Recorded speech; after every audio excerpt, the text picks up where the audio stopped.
First ஃப்ளோரில் இறங்கினோன்னே Safa நேராக போய் அவளுக்கு வேண்டிய சிம்பிளான ட்ரெஸ் எடுத்துக்கிட்டா. இந்த மாதிரி கூடையில் ஆஃபர் போட்டு சீப்பாக வச்சுருப்பாங்க ட்ரெஸ்ஸு. ஸோ அதில் ஒரு செட்டு சஃபா ட்ரெஸ் எடுத்துக்கிட்டா. அதுக்கப்புறம் நமக்கு முக்கியமான பொருள் நம்ம எடுக்கிறது இங்கே வந்தால் செருப்பு தான். ஏன்னா இவங்க அடிக்கடி புது மாடலாக கொண்டு வந்துட்டு இருப்பாங்க, ரொம்ப சீப்பாக இருக்கும். இந்த சி மார்ட்ல நல்ல செருப்பு ரேட்டு சீப்பா இருக்குன்னு சொன்னா அதான் ரெண்டு வாங்கி போடுவோன்னு பார்த்தேன். வேணாம், நல்ல செருப்பு குவாலிட்டியான செருப்பு கிடைக்கும். குவாலிட்டியான செருப்பு எதுக்கு மாப்ள? பெண்கள் வந்து ஒரு மாசத்துக்கு ஒரு 2 மாசத்துக்கு மேல அந்த செருப்பு யூஸ் பண்ண மாட்டாங்க. எதுக்கு எக்ஸ்பென்சிவ் வாங்கி போட்டுக்கிட்டு? இப்போ வந்து சி மார்ட் போய் ஆகணும். ஆமா போகணும், செருப்பு வாங்குறதுக்காச்சும் போய் தானே ஆகணும். சரி வாங்க போவோம். ரேட்டு சீப்பா இருக்கா? ஆமா ஆமா ஆமா சீப்பா இருக்குமா? அதை வாங்கிட்டு போறோம். வாங்க வாங்க வாங்க. சீப்பா இருக்கு. ரேட்டு பார்த்தீங்கன்னா 155 ரூபா தான் இந்த செருப்பு. நான் யூஸ் பண்ணிக்கிற செருப்பு இங்கே தான் வாங்கினது டிமார்ட்டில். கிட்டத்தட்ட 6 மாதம் மேலே ஆச்சு. ஸோ அடுத்த விசிட் நம்ம டிமார்ட்டுக்கு வந்தால் ஒரு செருப்பு எடுத்துருன்னு சொல்லிட்டு வந்தோம்.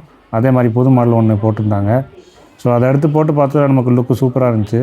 இந்த செருப்பில் 3 கலர் வச்சுருந்தாங்க, க்ரீன், பிளாக் அண்ட் ப்ரௌன். ஃபைனலாக எனக்கு நான் பிளாக் கலர் செலக்ட் பண்ணிட்டேன். அடுத்து டாய் செக்ஷன் வந்தால் நமக்கு இந்த பியானோ பெல் மாதிரி வச்சுருப்பாங்க. இங்கே டிமார்ட்டுக்கு யார் வந்தாலும் இந்த பெல்லை அடிக்காமல் போக மாட்டாங்க, நம்மளும் தட்டியாச்சு. அதோட மேலே பர்ச்சேஸ் முடிஞ்சு வேறு ஒன்றும் எடுக்கல மேலே. ஸோ கீழே வந்து நம்ம கவுண்டர் கிட்ட வரும்போது நம்ம இந்த ஃப்ளவர்ஸ் வச்சுருந்தாங்க நிறையா, எல்லாம் பிளாஸ்டிக் ஃப்ளவர்ஸ் தான், பார்க்குறதுக்கு நல்லா இருந்துச்சு. ஸோ அதை எடுத்து சஃபா பார்த்துக்கிட்டு இருந்தா. அடுத்து நமக்கு தோசைக்கல் ஒன்று தேவைப்பட்டுச்சு. எனக்கு வீட்டில் இருந்து வீணாக போச்சு. ஒரு நான்ஸ்டிக் தோசை ஒன்று செலக்ட் பண்ணோம். 330 ரூபாய்க்கு ஒர்த்தான்னு தெரியல, பட் செலக்ட் பண்ணி எடுத்தாச்சு. அதுக்கப்புறம் பில்லிங் கவுண்டர் கிட்ட வந்தாச்சு. அங்கே பார்த்தா இங்கே கூடையில் பிளாஸ்டிக் ஜாமான் கொஞ்சம் வச்சுருந்தாங்க. அதுக்குள்ளேருந்து ஒரு டப்பா செலக்ட் பண்ணோம். இது டிசைனாக அழகாக இருந்துச்சு. இது என்னென்னு கேட்டிங்கன்னா ஸ்பூன் வைக்கிற டப்பா. அதோடு அதை எடுத்து வச்சுட்டு கடைசியாக கவுண்டரை நோக்கி வேகமாக வந்துட்டோம். ஸோ பில்லிங் கவுண்டர் வந்து நின்றுட்டு இருக்கும்போது சஃபா எடுத்து கீழே சுற்றிட்டு இருந்தேன் அந்த டப்பாவுக்கு கீழே. அதோட நான் கையில் வாங்கி பார்த்தேன், என்னடா கீழே சுற்றுன்னு பார்த்தா சுற்றுற மாதிரி தான் டிசைன் பண்ணி கொடுத்துருக்காங்க. ஒரு வழியாக பில்லை போட்டாச்சு. பில்லை போட்டு முடிச்சதோட நம்ம கையில் ஸ்லிப்பை கொடுத்துட்டாங்க. ஸ்லிப் வாங்கிட்டு நம்ம வண்டியை வெறுவருன்னு வேகமாக வெளியே தள்ள ஆரம்பிச்சாச்சு. கையில் பில் வாங்கினதை யாரும் தொலைச்சிடாதீங்க, ஏன்னா இதுதான் கேட் பாஸு.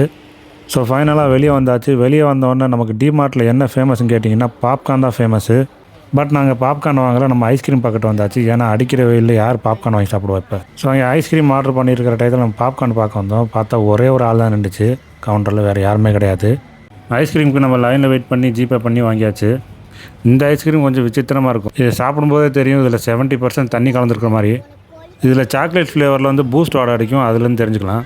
ஸோ ஜாப் ஆப்பர்ச்சுனிட்டிக்காக போட்டிருக்க போர்டில் வந்து நம்பர் கீழே நடுவில் ஒரு நம்பர் பிச்சுட்டாங்க. ஒருவேளை அந்த நம்பர் வேலிடில் போல் அதனால் கிழிச்சிட்டாங்க. பட் 2 சைடு நம்பர் இருக்குது, அதை பார்த்து கான்டாக்ட் பண்ணிக்கிறேங்க. ஸோ கடைசியாக நம்ம ட்ராலி எடுத்துகிட்டு நம்ம வண்டியை தேடி கிளம்பியாச்சு பார்க்கிங் லாட்டில்.